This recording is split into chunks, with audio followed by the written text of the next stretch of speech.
Good morning, everyone. Okay, just so you know, you're in the right place. This is the OSU PDC PRO Zoom call number 1. It's January 16th, 2024. And the first assignment due is due next Monday on January 22nd at 9 a.m. If you thought you were going somewhere else, now's the time. Good morning. Can you all hear me? Yes, okay. That's good. Because that would have been awkward. All right, there's a thumbs up. Awesome. I'm your primary reader, grader, Susan Cousineau. I think I've recognized all of your names. I think you've all posted in the introduction, in the introductory discussion. So on this call, I'll give you a little bit of an overview of kind of how I run things in my groups, where you can get support, and basically how the first lesson goes, and then how the rest of the course flows along after that. Let's just do a little quick check-in and see how everyone's doing this morning, how everyone's feeling. Patricia Kelly, you're up in my top left. Would you like to start? Yeah, I've started incorporating even more stuff reading. So I put in my first little pond. I cheated and put in a liner, but it's gonna by next week I'll have the rainwater coming down into it too. So that's just too fun. So it's gonna be mostly for like the animals around.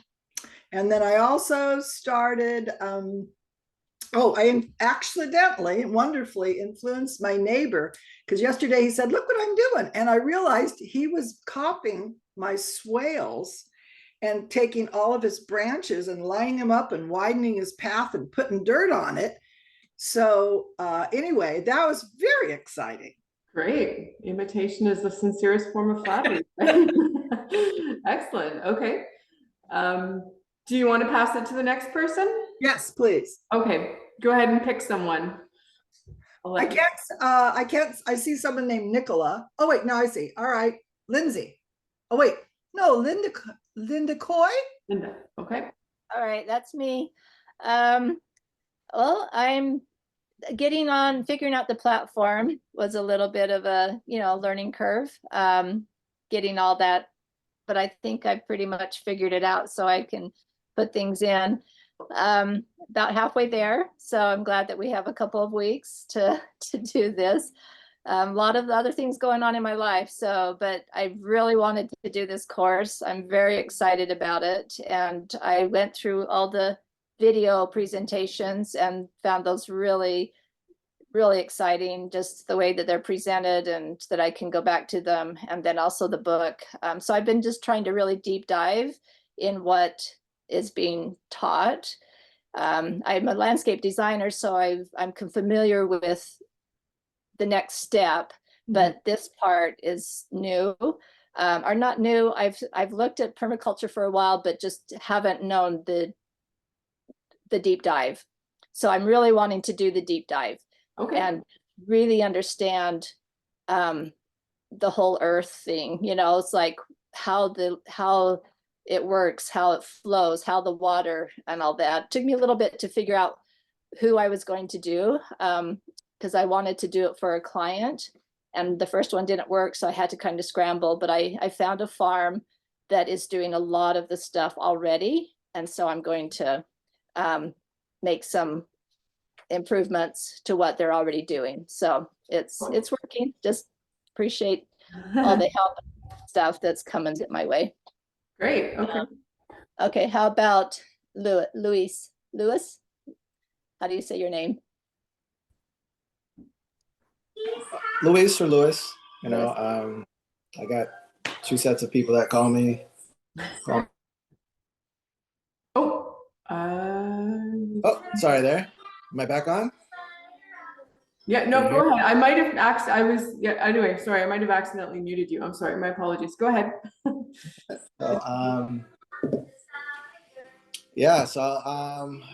guess I'm more of a, the cart before the horse right now. Just a 5-acre doing things. I was watching, looking at Pinterest, looking at YouTube, And that's how I came across the permaculture thing. And I was like, oh, what do I do? Maybe I do this, you know? And I'm a big book reader. So I already read the textbook from cover to cover, a bunch of other books. And I think I have ideas like jumbled in there. And so I was like, okay, well, let me start off with a class and maybe I could get back on some type of track on how to do Oh, and things. so you show up on the discussions as administration questions. Yes. So I went back to try to change it, and Okay. the only thing I could change is the pronouns. It won't even let me put my name in. It let me put a picture in, and I was like, I guess I'm staying as We might reach out to Dow and see if we can change that. So you might be able to change it from the back end or have Oh. pages updated if you'd like to do that. It makes I would love that because okay, all right. yeah. So Okay. I started a nonprofit, and that email is basically called. That's what it's called. So I think it Sure. just like traveled over. Okay, that makes sense. Okay, cool. Welcome. Oh yes, you're on the horse property. Okay. Yeah. And so Okay. I want to kick it over to Jesse. Hello, everyone. Nice to meet you. I have a project here at my home that has been already more than 10 years under development, quote unquote, development, without a lot of master planning or real overall intention. You know, every element had an intention, but tying everything together with a longer term plan is missing. So I think this site is going to be ideal for me to kind of just unravel it a little bit and put it back together in a nice way. I studied architecture in all of my 20s, like 10 years. I squeezed a 5-year degree into 10, I like to say. And now I'm in my 40s. I never worked as an architect. I do mapping in the ocean, but I have a lot of time at home. And I've always had some interest in permaculture since I once found a book in a waiting room years ago that was about permaculture, and it just piqued my interest. And so I did a lot of studying last year in the stock market, and I found myself wanting to study something, continue studying, but something maybe different, you know, just kind of shift my brain a little bit. And I had this course on my YouTube feed for about a year. And so when I saw that there was actually a course I could take, I said, oh, I'm doing that. And it was one of those decisions where I wasn't 100% sure, but because I committed it to myself, I'm going to do it and see it through. So that's where I'm at with everything. Great. Okay. Thank you. And you are going with Mexico. You're in Mexico. I'm in Mexico City. That's Okay. right. Great. Can I pick someone? Yep. And I see Gemma just joined us. Gemma, we're just doing kind of a round robin of intros. So go ahead, just choose someone. Yep. Catherine Jennings. Thanks, Jesse. I should probably just, as soon as I start talking, my dog starts barking, so I'll apologize in advance if he does. I've been following Andrew Millison for quite a while on YouTube, and so I was really excited when I saw this course pop up, kind of to Jesse's point. I did do a permaculture design course with the Sonoran Permaculture Guild in Tucson last year, but I think this will really take that to the next level.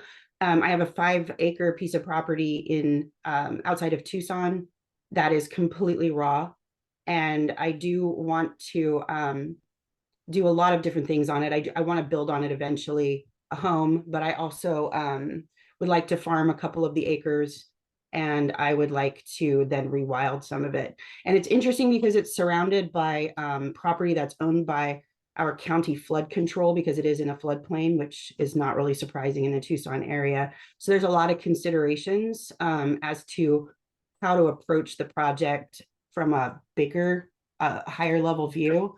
And so I am working with them it's very early.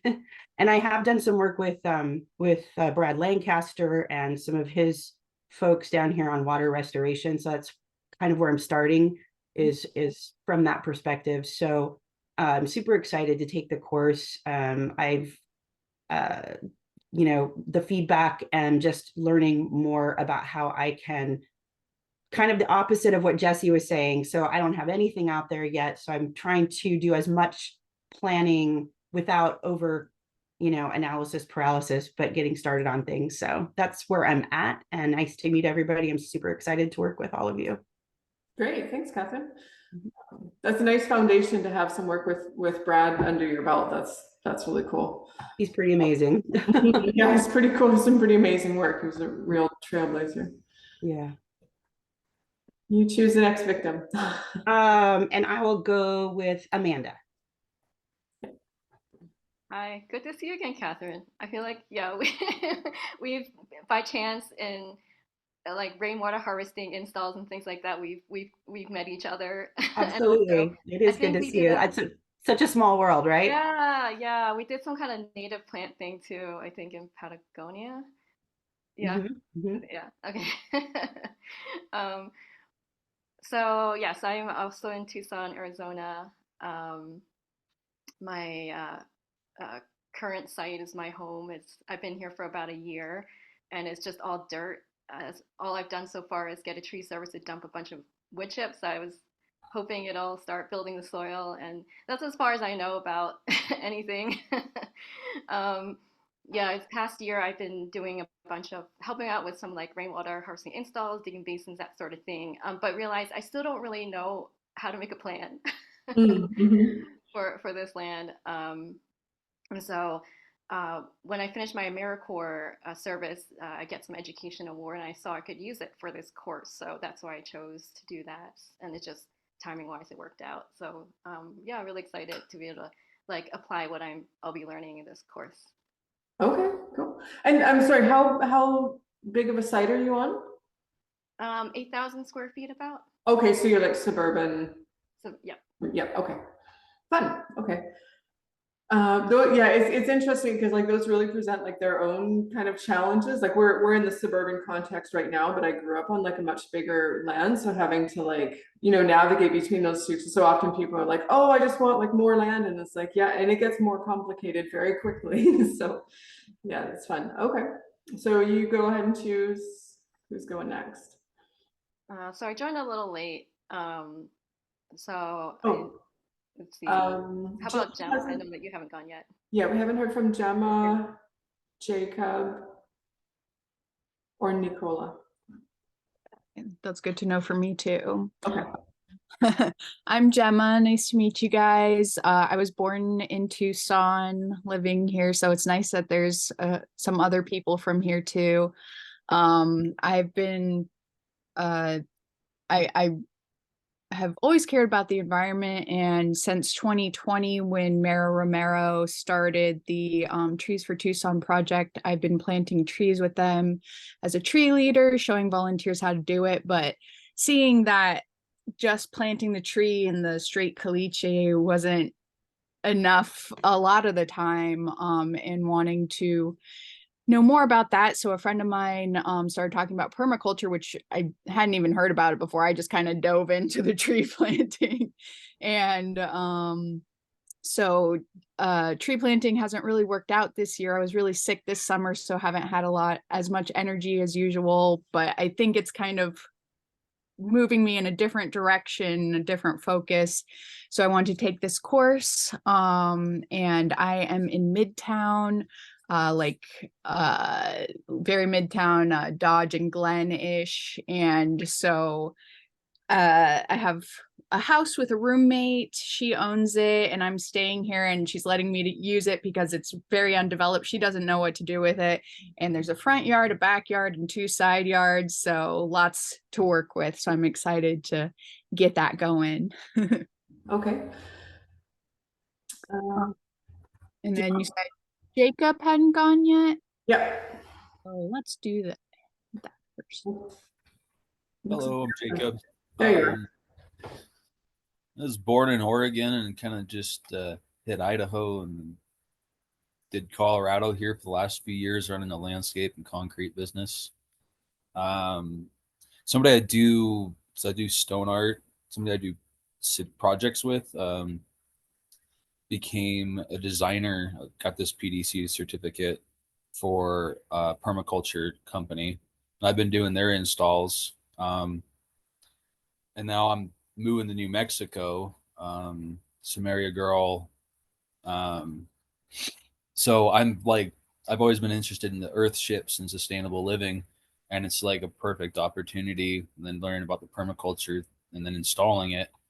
I want to up the game on all of that stuff and start dragging it into a lot of places that you're not seeing it, as well as the technology from earth ships into just regular homes. So you can have heating and cooling in like an oasis and recycled water from your regular home, and then have, permaculture design for your landscape, and just, start turning those arid New Mexican properties into something better with all the resources that already exist that you see on some of the properties. But I just picked 20 acres that's for sale in a cool area with some cool land features, and I'll propose a building and a site, and that's what I'm working with for a design. It's got an arroyo on it and some hills and some different features, so I can sort of play with all these other elements.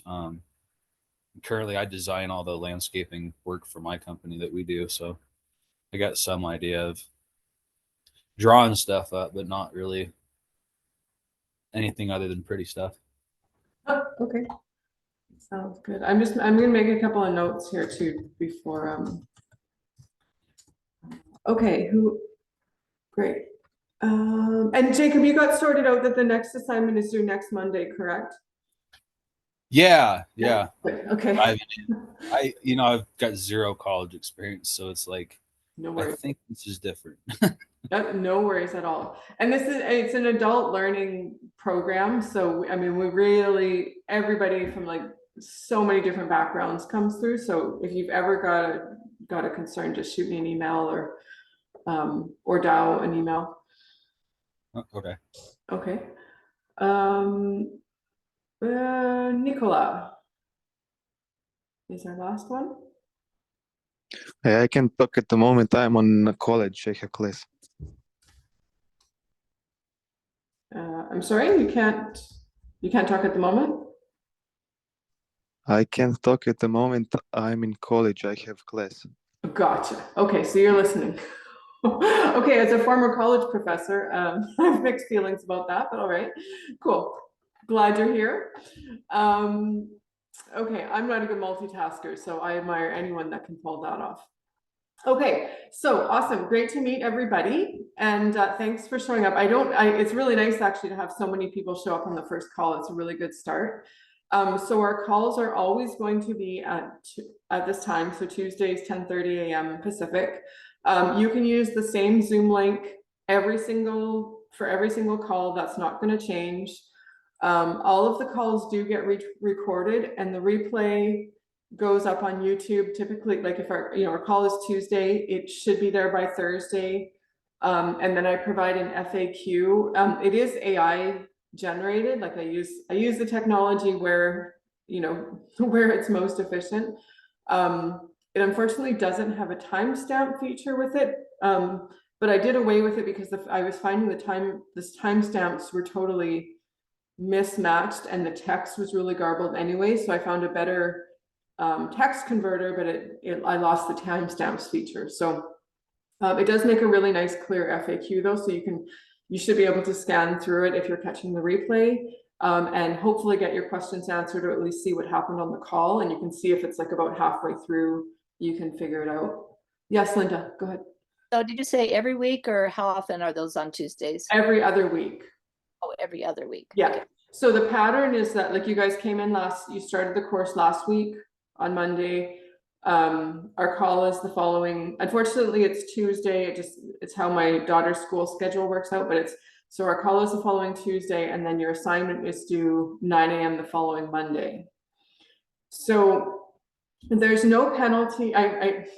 I probably shouldn't give this away right at the start of the course, but there's no penalty for a late submission, except for the fact that the further behind you get, the harder it gets to catch up, and things do build on each other. So you can't really like skip over a piece and just get 0 on assignment and still get through the course. Like you really have to build on each piece.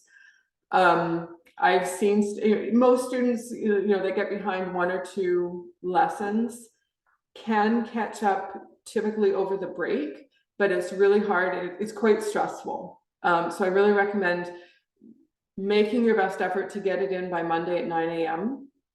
I'm reliably marking Tuesdays and Thursdays whenever I can. If I'm marking at like 10 o'clock at night, I'll get in a few extra, you know, if there was a few latecomers. But having that in Monday morning is really helpful to me as a grader, because I can line everybody up, get really focused into that assignment and mark with like my full attention on that, rather than, you know, kind of pulling in late assignments here and there and having to catch up. But it's also an adult learning course. So I know many of you have kids, you've got jobs, other things going on.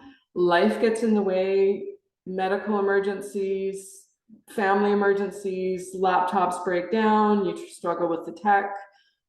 Don't hesitate to reach out and just let me know if something's going on. Like, you know, my kid or my parent or something had to go to the hospital. This week was really tough. This assignment's going to be coming late. It's totally fine. It's totally fine. It's just mostly for you to keep you on track so that you don't get into the position of where, you know, the rest of your cohort is submitting lesson 7 and you're still catching up on lesson 3 or 4. It gets really, really hard to catch up, which means that it's harder to collect data and put things together. It gets harder for me to mark, which means it takes longer. So it's not about making it easier for me. It means that it takes longer, which impedes my ability to give you good feedback. So that's kind of the nuts and bolts of how the course flow goes. You do have a break. It's going to be, I don't know the exact dates. I don't have them on my calendar yet. Should be mid-March, but it's right after lesson 5. So then you'll get a 2-week break. That's a really good opportunity if you've gotten behind to catch up. You're free to submit assignments over the break. You can send me questions. I'm going to be a little bit more laggardly because we often go on a backpacking trip or something. So we're actually like out of service for at least some of those days. I take it as a break too. But you can submit questions by email into the discussion boards anytime. Like, don't worry about emailing me late at night, whenever is convenient for you. So I'm here for you to support you and get you through the course.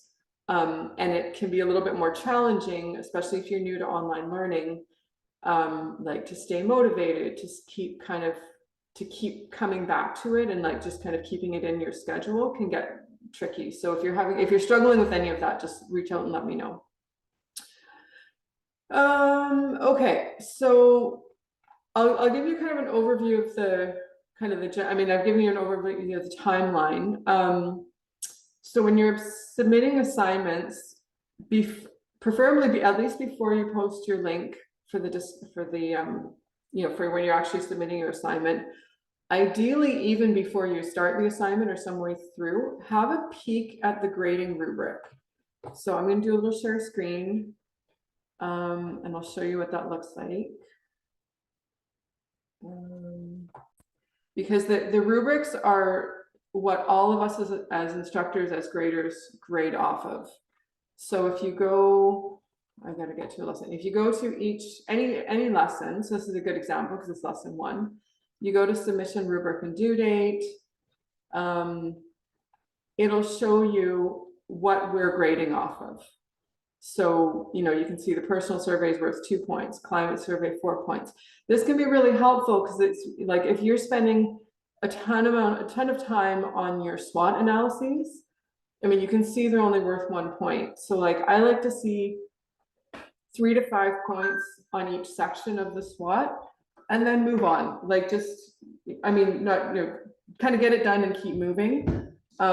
Whereas like the climate survey is kind of, it's worth more. It's heavier weighted because it's very important information.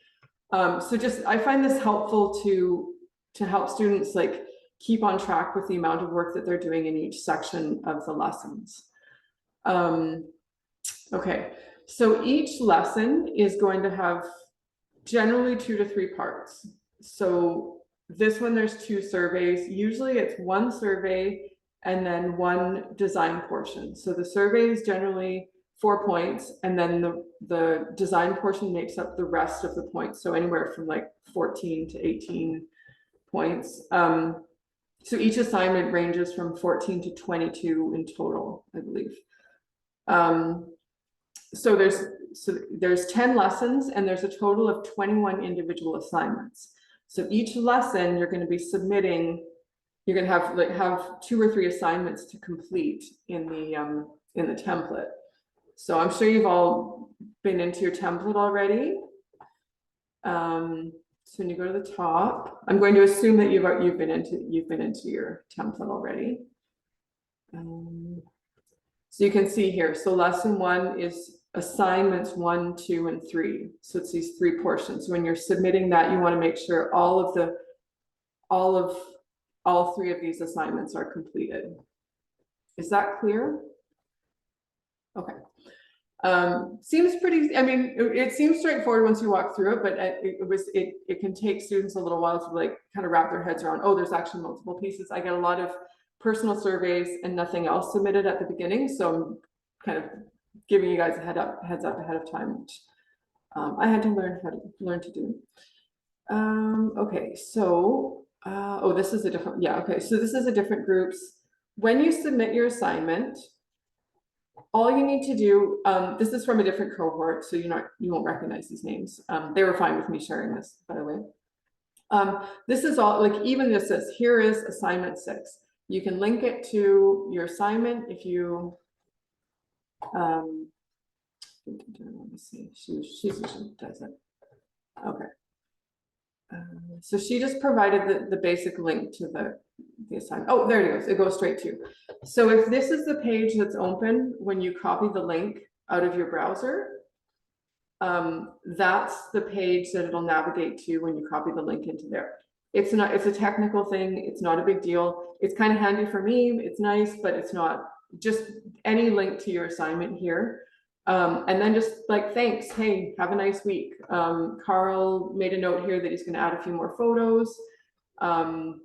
Thanks for your time is nice, but really this is all that's needed. I don't need a big long explanation of anything. I don't need any details from the assignment in this. When you post your assignment, use this reply bar to post your assignment in here. Like, here is lesson 1. Thanks, have a nice day, Susan. And then I would drop the link right here. I mean, I'm kind of going a little overboard here.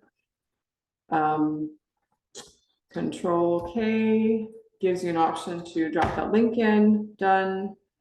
Okay, and then post reply. And that's all.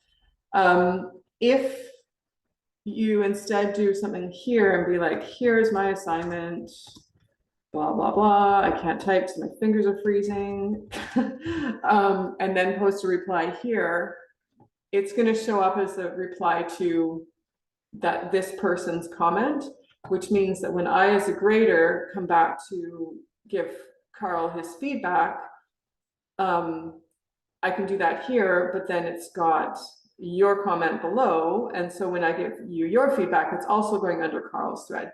So just make sure that you're posting it as a brand new, as a brand new comment. So, okay. And I apologize if this all seems like super basic, but these are things that I saw a lot of students struggling with at first. And it's just because I think there's a lot of tech to start off with. A lot of it's new. Canvas is new to most people, unless you've already been through the university system for a while. So just trying to avoid anything that might be kind of confusing. Okay, and then I've always got another screen on the side where I've got my notes. So I'm just checking that I'm not missing anything here. Okay. Once you posted the link. Okay, so once you've posted that link, you can go back into your assignment and update things. Like if you post it Monday, I'm not getting into my office usually until Tuesday, 8:30 or 9. Once my daughter's off to school and things are quiet again.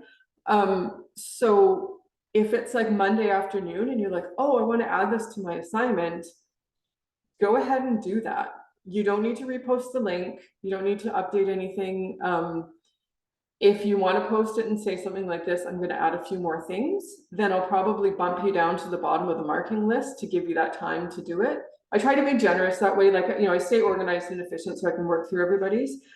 But if you've made a comment that you're still like gathering data, you're still getting some pictures, you're going out to the site that afternoon, you're going to add that, go ahead and post your link. You'll probably get like most of the marks anyway, and then I can always go back and update it if necessary. But you don't need to repost the link with like, say, hey, I updated this part of the assignment. You can make a note in the same comment, just go up to the right-hand side, go edit. This won't let me edit because it's not my comment. But you can edit it and just say like, hey, I added something, can you remark or whatever. Okay. Yeah, actively marking Tuesdays, Thursdays. Okay, so feedback. When I give feedback, I make you, once you've submitted your first assignment, I make you a Google Drive folder. So I'm going to show you what the feedback looks like. So this is another cohort. I'm just showing you their discussion to show you what it looks like. Once you've submitted your first assignment, then I'll make you a Google folder. I basically just share it as an everyone can view, because it would take me hours to set it up with your individual emails. And it's so easy to get the wrong email, to use the wrong email, and especially if it's not a Gmail account with Google Drive. It's so much easier on everybody if I just make the permissions open, like anyone can view. I'll post the link. It's your folder only. And then I'll put, sorry, this Zoom toolbar. I'll show you what that looks like.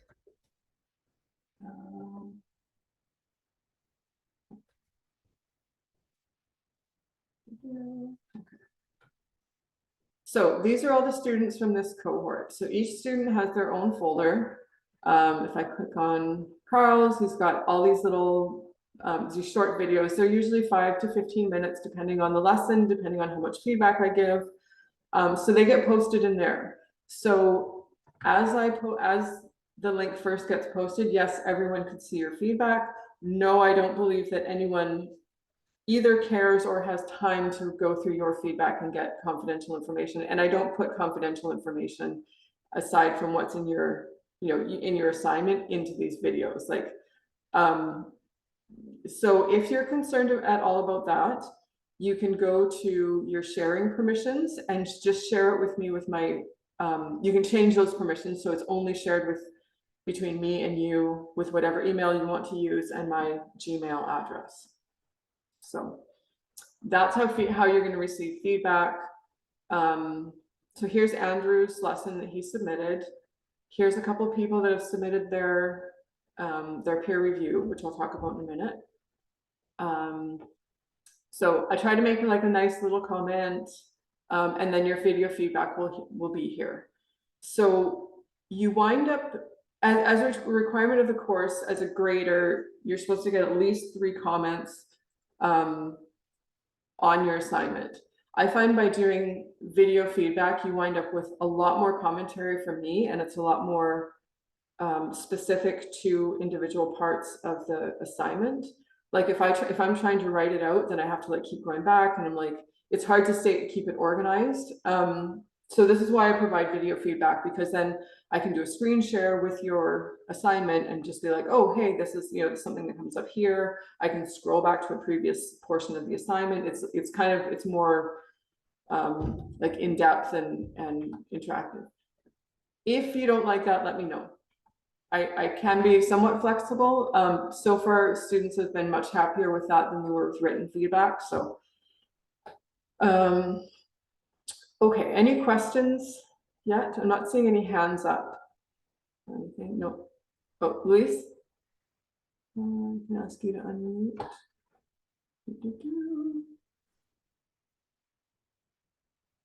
Oh, Louis, did you have a question? Let me see. Yes? Oh. I can ask you to unmute for some reason. It's not, oh, here we go. Louis Rosen. It's just asking, maybe if I stop the screen share. That's kind of strange. Okay. All right. Go ahead. So the climate, the zones, and so I'm in San Diego. When I, check the internet, it says like, I'm in zone 10 or zone 9. But I also been looking at this Western Garden book. Mhm. It has all these plants in here, and it says like I am zone 23, and then all these plants. And so, do you have like a preference on? Yeah, so USDA hardiness zones are going to be the standard. So you're going to be like a zone 11 is what you said? Okay. 10? 10, yeah, okay. Yeah. Yeah, so the USDA hardiness zones are the standard. There are other zoning systems. But if you stick with that USDA system, you'll also get like they're just updating them. I think they updated them in 2010. And they're updating them again because things are shifting so much. So I would stick with that. You can also refer to other zoning systems, but that's really going to be the one that's standard. Like if you went to a nursery and you said, oh, I'm in zone 23, I think they'd be like, huh, what? Whereas if you go to like USDA, yeah, if you go to a nursery and you said, oh, I'm in a zone 10 climate, they'd be like, oh yeah, okay, like that's familiar to most people that I would know. So Okay, I'll stick with that then. okay. That was pretty much my question about Okay. climate. Okay. Any others while we're okay. Okay, so video feedback we covered. Office hours, not mandatory. I love to see your faces. I love talking to people. I love talking, obviously. It's great to see you if you can make it.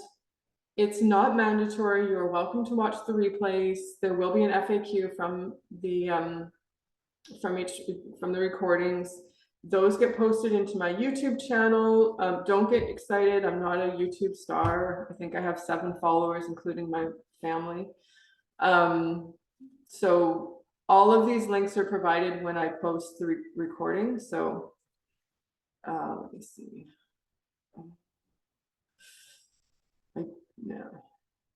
Zoom is becoming my nemesis. Okay. Oh, 10 subscribers. Yay, we're growing. So this is my YouTube channel. So I just have all the office hour calls in one playlist, and then you can find your call. So yeah. Yeah, anyway, you can follow the link direct from the discussion forum, or you can scan through here. You can also see Zoom calls from previous cohorts. You can see how I've hopefully improved over the years. So like Zoom call number 1 is going to be the same, not the same, but it's the same stage that you guys are at. Like the calls are numbered the same. So there's 10 calls, there's going to be 10 Zoom calls. Zoom call number 1 for fall 2022 is the same stuff as Zoom call number 1 for winter 2024, is the idea. So, but I have added more information and more details, and people will be different, and my hair has changed. I've got more piercings and stuff, but other than that, it's about the same. Okay.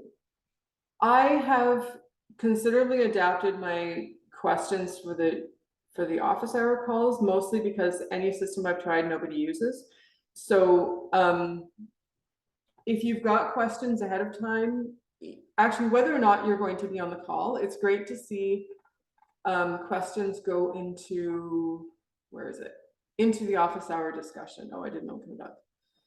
Let me see, I need one more tab here. So if you're just showing up to the office hour to see what other people ask, that's fine too. If you've got a question ahead of time though, it's really helpful if you drop it in as a comment into the office hour, and then I can make sure to get that answered ahead of time and get you into resources if I can.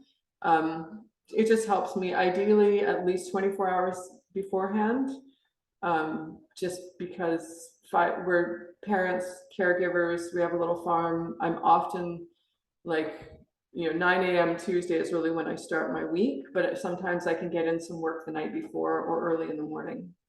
So if I can check into that, I will.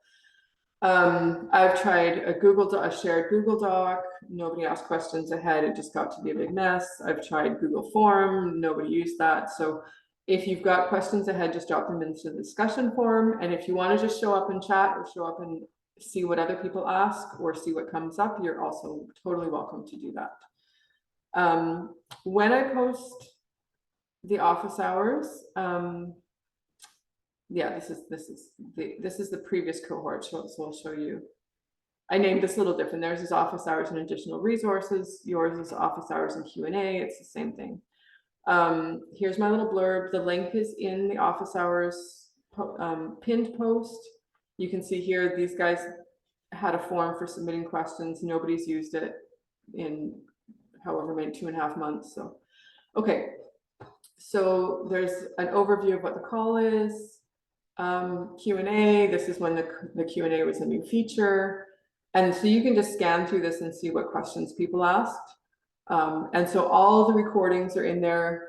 There's a link to, a direct link to the YouTube recording, link, and then links to the office hour discussion, which is this in here. And then I also post it in the upcoming lesson. So you shouldn't not be able to find the office hours discussion. I try to post it everywhere. So if you need the replay, if you've got questions, I don't want you running all over the place trying to find. You should be able to find it fairly easily. The other thing that I've done is you can view all of the video recordings, most call summaries and Q&A where I have them for the office hour in a program I use called Notion. So let me see if it might look different because this is going to be my Notion account. Yeah, so perfect. So here you can get all that stuff. So you guys only have one call so far. Oh, well, I don't know why it's doing that. We're going to change that. Here's all cohorts. So yeah, so all the recording links, discussions, which if you won't be able to get into discussions for cohorts other than your own. This took a little while to fill out, but here we go. And then for fall and summer. Oh, I know, okay, you don't have access. Yeah, so this is where you can access all of the recordings. If you want to just go to like, Zoom 6 or Zoom 5, you can click on that link and it's easy. If you're looking for something there, that can be a good way to find it. I'm still working on organizing that in a little more depth, but that's an option. Okay. Yes, covered that already. Okay. In your assignment, if you haven't done so already, share it with me. Go up to the share button. Share it with me with susan.cousino@gmail.com. It's gonna come up with connected to pharmacologist. So yeah, just use my Gmail account. You can do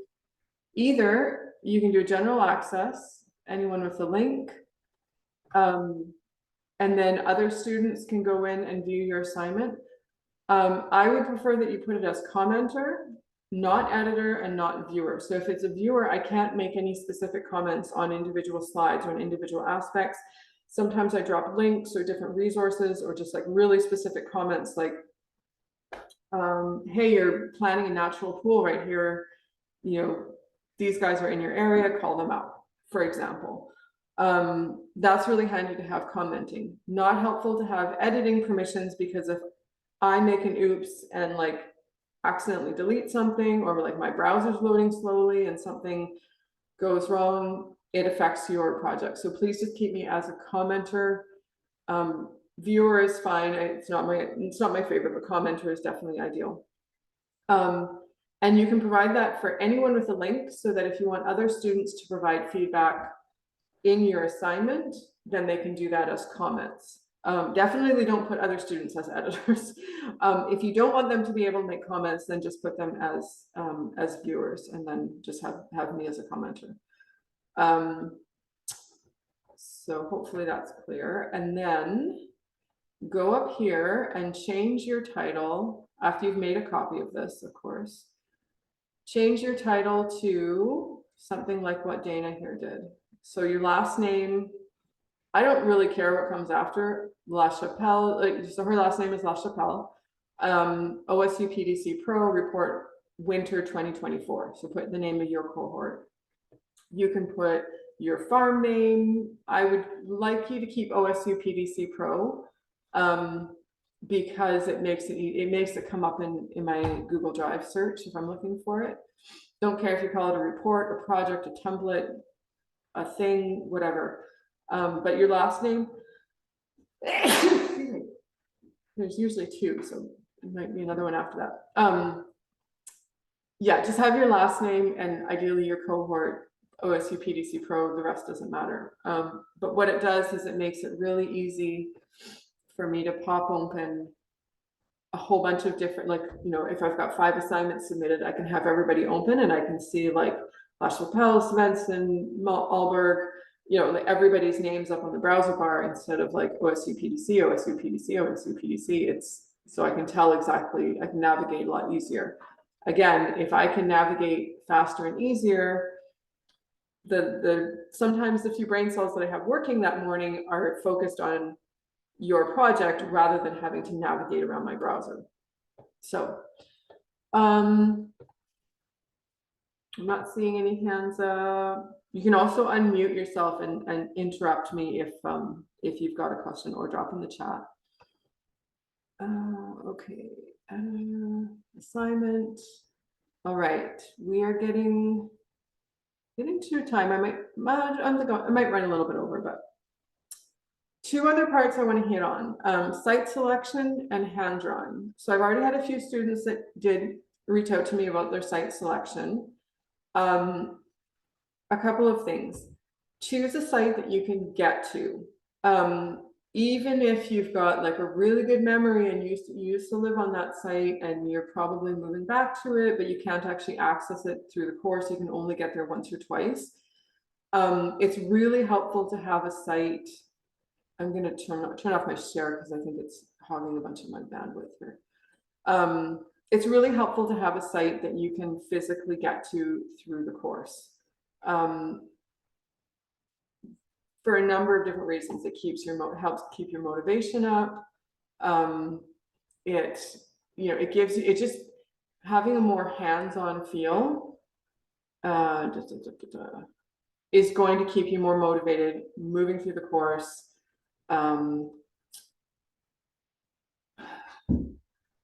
There we go. Okay, sorry. I can't remember if anybody heard me say that I can't multitask, but I can't even turn off a screen share and talk at the same time, apparently. Okay, so when you're choosing your site, choose something that you can get to on a regular basis. Next least worst would be that someone you know, like, trust, love, and believe in can get out there, for instance, like to do soil samples. Things like the ecological survey, plant surveys, you really want to be able to do yourself. Some of those things, if you can only, if it's like an hour, a couple hours away, and you really want to use it, like you're going to be moving out there in 6 months or something like that, or it's a client site, you can only get there, say, once a month or a couple of weeks.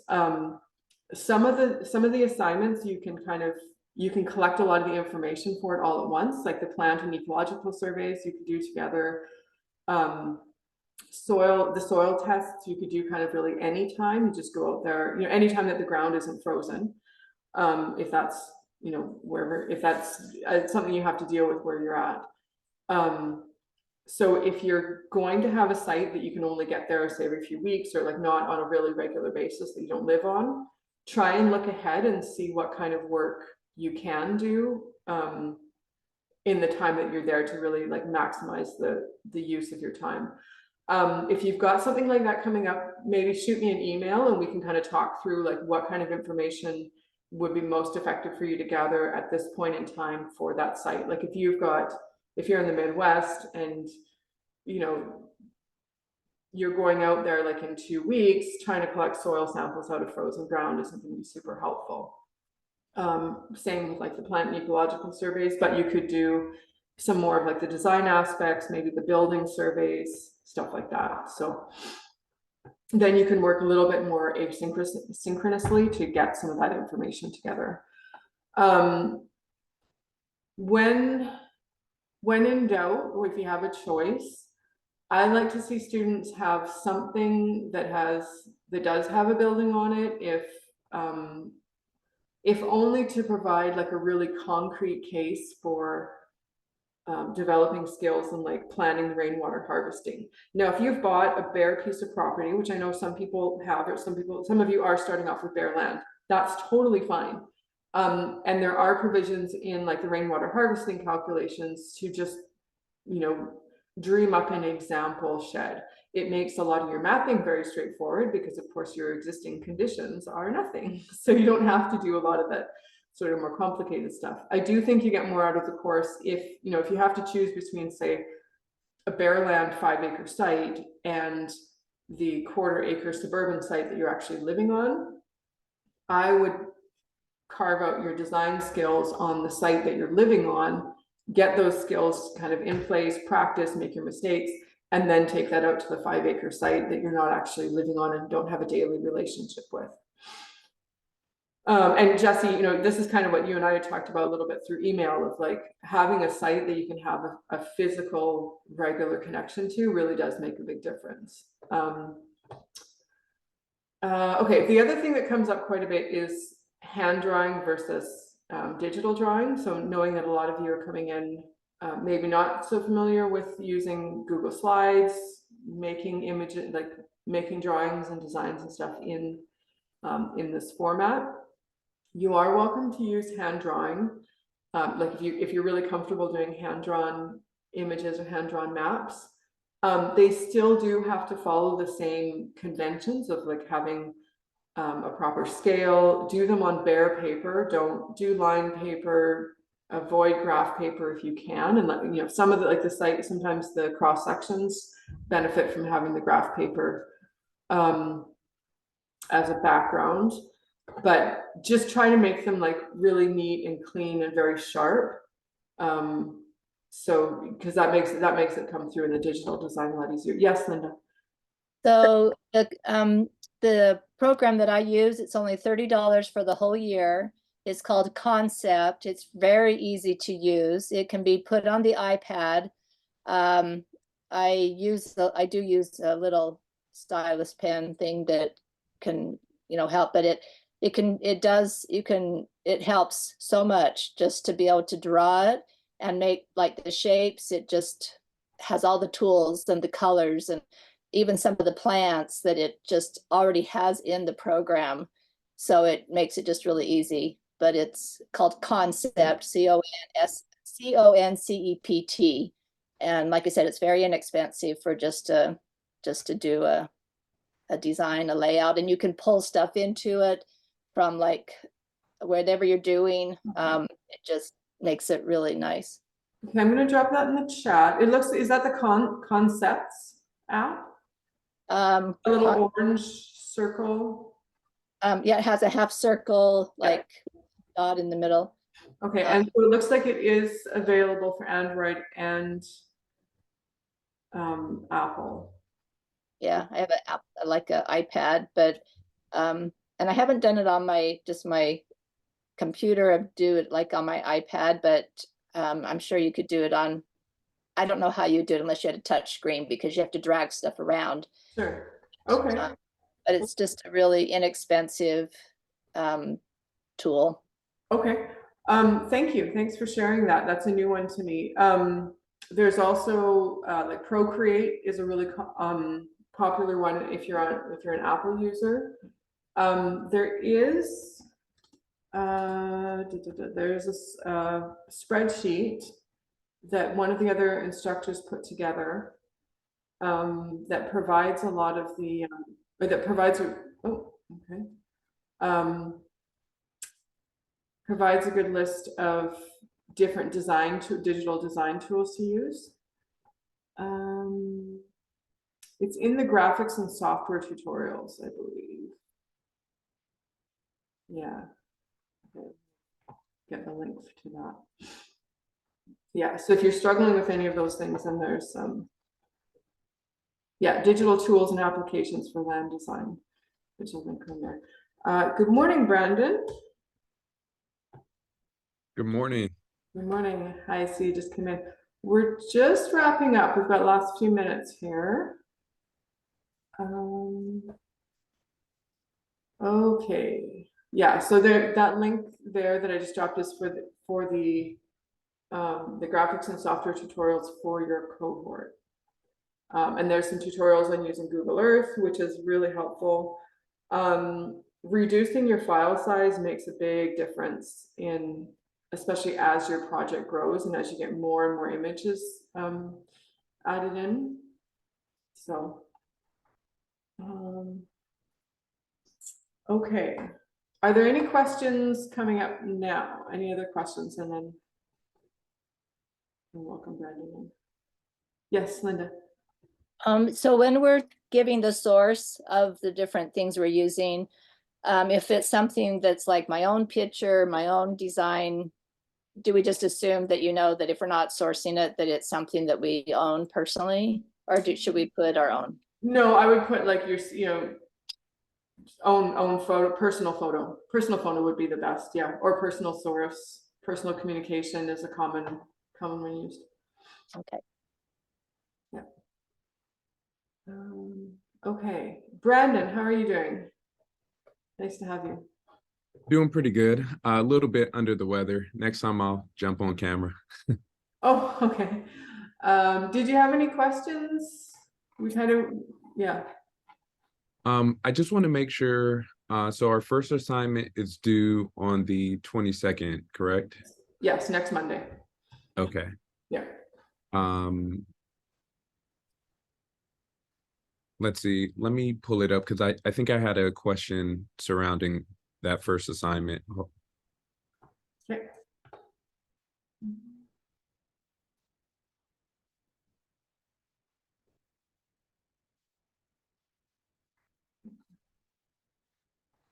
I'm just scanning through my notes from the lesson one, the personal survey. I'm not seeing anything. It's really jumping out that I should add here.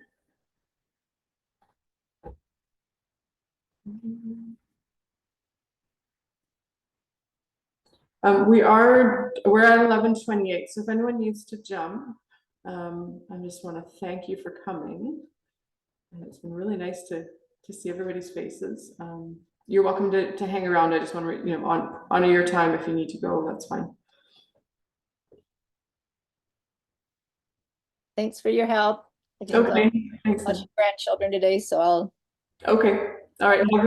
Have a great week. Bye. Bye. Oh, you still? Okay. Yes, I'm ready. Okay, go for it. What do you Okay. got? This is really good that I could ask a question here. Let's see. So number 12 on the personal survey, like what level of interaction do you expect to have with the course? Is that with our site per se, or is it with the course in general? It's more with the course in general. So most by far and away, most students will put master, that you want to complete all the assignments, you want to respond to feedback, and you want to get your certificate. I haven't seen personally anyone that wants to just do a few of the assignments, but not everything. I mean, it's kind of, it's a chunk of change to just come in and look around. Yeah, I mean, so you're really just choosing, like, do you want to go all the way through, complete everything, get all the feedback and get your assignment or get your certificate? Or do you want to just kind of look around, see what the material is? And that could be an option for someone who already has a few PDCs under their belt. They're looking, or they're like a master architect, MLA, Master of Landscape Architecture. I still think, I mean, so that you're basically just choosing, like, how far do you want to go with this course? And by far and away, most people want to do all the assignments, get the feedback, and get their certificate.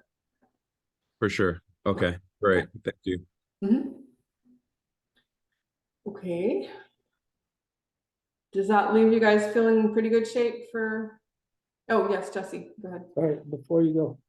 So there were things as I'm going through the template and, researching and filling in and finding information. There's some things that I'm not sure about, or I don't know. So I kind of highlighted them a different color than yellow. Yep. And I was hoping, without having to list 20 questions on some communication, that can just be like a flag for you to understand that I'm not sure. Or yeah, cool. Yep. That's a very good point. I'm glad you brought that up. Sometimes what I've done, and I do this a lot in my editing work, I'll put like 3 X's so that I know that I need to come back to that, because it makes it really easy when I'm, for instance, if I was doing this course, and how I do it in my documents, then I can just do a find and replace XXX. I can make sure I've filled in all of those X's. Whereas you can't do that with highlighting, but highlighting is more of a visual flag for you. So whatever works for you. Okay. I mean, I was hoping that when I submit it, it would be a visual flag for you or whoever is reading it to know that I'm looking for feedback on that one particularly. Gotcha. Okay. If you're specifically looking for feedback, it might be more helpful to actually make a comment there of, like, and this is what your students often do, is just like, do you have any resources for this? What do you think if I put the tank here versus over there? If I use this plant compared to this plant, then making a comment is a little clearer about what aspect of feedback you're looking for on that. Okay. Yeah, that's fine. Okay. And especially things like, because you guys have the climate survey coming up in this assignment, if it's a piece of data you're missing, like often the 100-year rainfall or 100-year precipitation can be difficult to dig out, just because different counties, different states, different countries can have very different ways of organizing and sharing their data. If that's something that's hard for you that's proving hard to find, it's helpful to make it a comment. It'll jump out at me, because if I've got like 30 students each having kind of their own system of like flagging my attention, I'm going to miss something. So yeah, making a comment is probably the clearest way, but certainly a highlight color is helpful too. So I'm going to do both. Okay, perfect. Thank you. Yeah, Thank you. Basically, like, if you want I mean, it's not that you have to, but like waving your hands, shouting, like, you cannot bug me too much. You can send me an email. You can send me an email by personal email through Canvas. You can comment in your assignment. You can color it a different color. You can do all the things. It won't be too much. Like, don't worry about hassling me. You guys have paid for the course. You've paid for the support. That's what I'm here for. So, okay. Because I do get students like, oh, I'm sorry to bother you. I'm like, you're not bothering me. This is why, I'm here. I love mentoring students. I love like helping everybody get to the end. So that's what I'm here for. So. Okay. Oh, Brandon, yes. So I have another question about lesson 1. So the design site and the climate survey, I haven't done each of these before. and I'm kind of starting to take the steps in doing each one of these. Mhm. What would you say? Because I know there's like just a amount of time that you just have to like kind of spend with it. Do you have any tips in I guess, let me see which one, because I'm using Google Earth.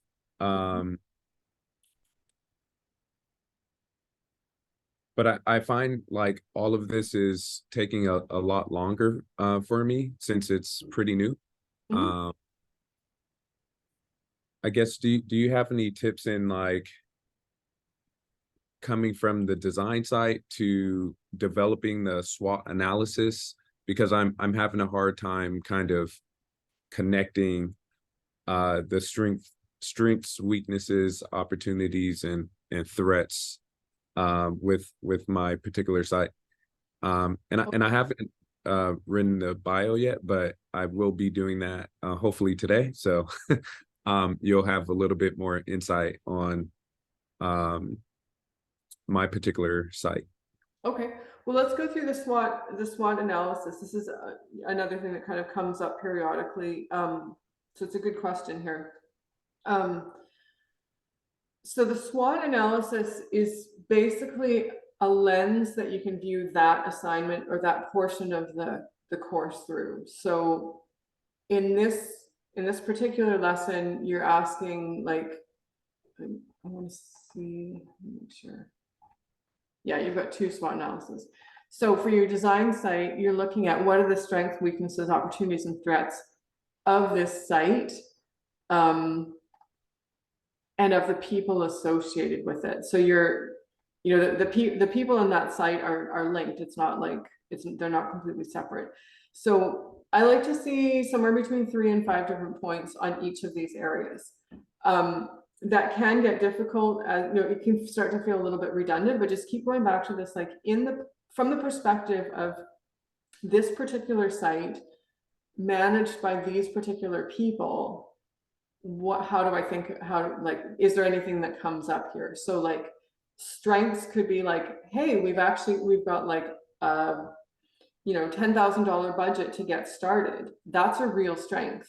An opportunity is that you've got multiple different generations on the sites. You've got like some younger people that are really into helping and like supporting the implementation of the project. You've got some older people that have like a lot of gardening experience, something like that. Like those could be opportunities. They could also be strengths. There's often overlap between the two. And as you develop these, you start to see how weaknesses and threats can actually become opportunities or become strengths. So a weakness might be like, we're actually really budget restricted, which can become an opportunity to like connect more with like a gleaner community, connect more with like local recycling initiatives, Habitat for Humanity, that sort of thing, like connecting more, using community to address some of those like shortages or deficits in like financial or like material resources. Another weakness could be that you're on a very, very steep slope. So you've got a lot of like erosive potential. Another threat could be like if you're in a very high earthquake zone, if you're in a flood zone, you're very prone to wildfire. Another threat might be that like you're only a threat or a weakness might be that you're only renting and you have very limited ability to actually do anything on your site. Sometimes that's an HOA. I find some of the students with HOAs that are in an HOA context have probably like the most restrictive contexts or circumstances to deal with, even far more so even than landlords. Like I find most people that are in a rental situation have landlords that are generally pretty like sympathetic, or they can at least like work with them. But the HOAs are just like can be notoriously difficult. And so those are something that I would put under a weakness or even a threat. If you can't plant anything in your front yard, if you can't put anything in without running it through the HOA, that's kind of a threat or a weakness. Other strengths might be like an established, there's already established rainwater harvesting on site, stuff like that. So, and then the assignment conclusion can be a combination, or it's kind of a your choice of like, do you want to reflect on how this assignment was for you? Like, oh, I didn't realize how many strengths we actually had, or I didn't realize how many threats or how many weaknesses we were actually going to have to address. Or is it something more like specific to the property, or you really enjoyed this assignment, whatever, but just like 2 or 3 sentences that kind of round out that part of the assignment, or that part of the lesson, pardon me. Cool. Thank you so much. That helps a lot. Just kind of framing some of those questions and deliverables in that way. Okay. Um, The other thing with the SWOT analysis that often comes up, particularly because I've tended to get students from the Western US, or at least from analogous climates. So like generally semi-arid, fairly like dry, low rainfall, more hotter than not, because that's my personal context. And I like having cohorts of students that can cross over with one another. So I've kind of got like a kind of a SoCal contingent building now over a number of different courses. But what can happen with that is it can start to feel very redundant, like, oh, wildfire, drought, like, you know, earthquakes in some areas, like the same things come up over and over again. And in one way, yes, that's redundant, and it can feel like, oh, I'm just repeating myself over and over again. On another hand, you can look at it as that's something that I really need to keep in mind when I'm designing, and it's obviously coming up from all these different perspectives. It's going to be something that's going to be very important when I'm making choices about how I design. Like if you're, you know, if you're in a 5 or 6 inches of rainfall, or of annual precipitation a year, yes, you will want to put in rainwater harvesting, but that's not going to be something that you can rely on completely for getting plants established, for instance.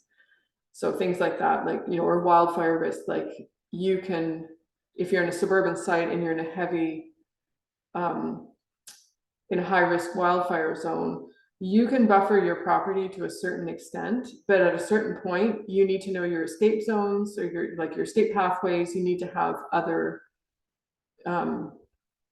pieces in place. So just thinking about it from that aspect as well, of like, some things are going to seem kind of like very obvious and like just kind of across the board, and those are things that are going to be very important design considerations. Okay. And my last question for this SWOT analysis is, it's kind of hard for me to not think about the client survey while developing some of these strengths and weaknesses, because like one of the points that you pointed out was that, hey, the client may have some gardening skills or some homesteading skills. And so I want to include that into the SWOT analysis, but I haven't done an in-depth client survey yet. That's okay. That's okay. Just think, you know, just use what you know. You're always going to be adding information. So, unless I misunderstood you, I mean, like, do the client survey, but if you've got a piece of information about the client going in, feel free to go ahead and use that. Okay, great. Mm-hmm. Okay, and I see you're in LA, so. Thank you. Okay, thank you, Patricia. I loved your document, by the way. The amount of detail is. Oh, I wondered if that was okay. Wonderful, yeah. Okay, all right, good, thank you. All right, have a great week. All right. Oh, you're off, Gemma? Okay, thanks, Gemma. Okay, I do actually have to wrap up. I've got a list of assignments still to mark. I do have to start kind of winding down, but are there any other questions?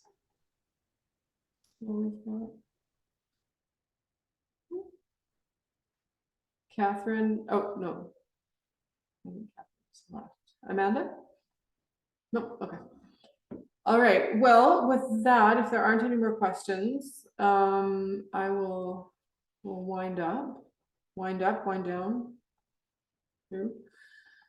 Yeah, thanks for showing up. I look forward to seeing those lesson 1 assignments come in. The first one's always a little rough, bit of a rough landing. It's the learning curve here of getting used to Google Slides can be a little bit steep. I didn't mention this before, but focus on the material. Don't try and spend a lot of energy in customizing it or like changing fonts or doing all that stuff. Like try and make it consistent so it's it's easy to follow. Use up your white space. Lots of images, make it nice. You can ask questions at the end of each assignment. Feel free to do so and have fun with it. So, cool. All right, well, you guys have a great week. Bye. Okay, bye. Thanks for coming. Thank you, Susan. You're welcome.